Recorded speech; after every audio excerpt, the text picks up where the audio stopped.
guys, nandito kami ngayon sa Carmona, Cavite. Pumunta kami dito sa kanilang munisipyo. Maraming food stall dito like siopaw, ice scramble, egg, yan, pansit, teriyaki, yan, may pares, pancakes, tapos yan, takoyaki. May mga inumin din dito like juice, yan, lemon bear, tapos yan, may fried noodles din pala and more.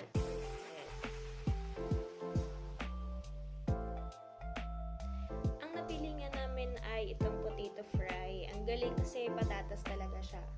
Ang flavor namin sa isang stick ay dalawa. Yung akin ay cheese and sour cream. Yung isa ay sour cream and barbecue. Crunchy siya at lasa mo talaga yung patatas. Masarap siya. 60 pesos to 70 pesos only. Ang napili namin sa aming inumin ay itong lemon bear. Nag-i-squeeze sila ng tunay na lemon dito. Ang flavor namin ay kiwi at blueberry.